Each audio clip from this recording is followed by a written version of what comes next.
परमपिता परमात्मा की कृपा से, श्री राम के अहेतुक आशीर्वाद से आज के कथा प्रसंग में हम और आप प्रवेश करें। भगवान श्री राम का स्वयं के राम नाम के प्रताप को जानने के लिए परीक्षा लेना, परीक्षण करना, यानी भगवान ने यहाँ स्वयं की परीक्षा खुद की है। समुद्र पर श्री राम सेतु का निर्माण पूर्ण हुआ। प्रभु श्री राम अपनी उस सेतु को देखने के लिए चुपचाप आगे बढ़ रहे हैं। सभी वानर यूथप आपस में युद्ध के लिए आगे क्या करना है उसका नियम नीति पर विचार विमर्श कर रहे हैं। हनुमान जी का ध्यान केवल श्री राम पर है, क्योंकि पवन सुत केवल राम नाम और श्री राम पर ही ध्यान देते हैं। हनुमान जी ध्यान से देख रहे हैं श्री राम के एक एक आगे बढ़ते कदम को।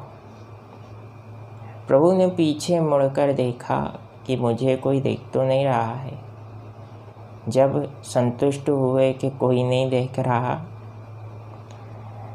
तो श्री राम ने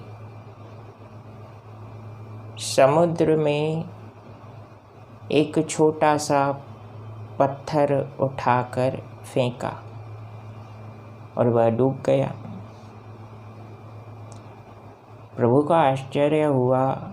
समुद्र ने तो कहा था कि आपके आशीर्वाद से, कृपा से, आपके नाम के प्रताप से सेतु का निर्माण होगा। वह तो हो गया, लेकिन मैंने जिस पत्थर को अपने द्वारा ही समुद्र में छोड़ा है वह डूब क्यों गया।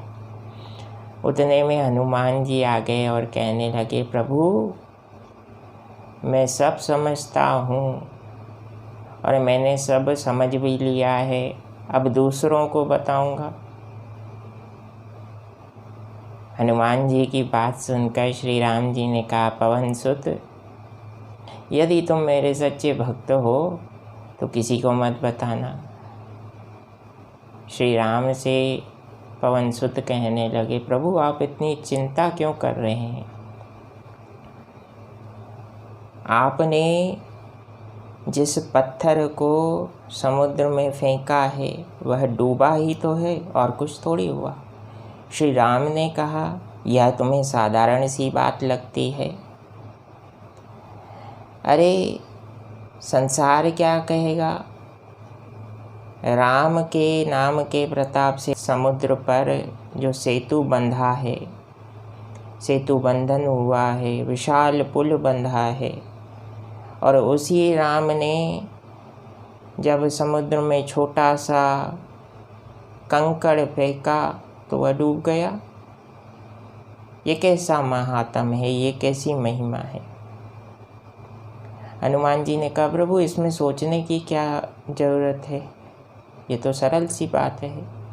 जो राम नाम का आश्रय लेंगे वे तरेंगे, और जो राम जी द्वारा छोड़ दिए जाएंगे उसे तो डूबना ही है। जीवन में हम जीवधारियों को भी सहारे की, सहायता की आवश्यकता है, और वह सहायता परमपिता परमेश्वर के नाम की है, जो हमारे पुरुषार्थ को और अधिक बल देता है। जय सिया राम।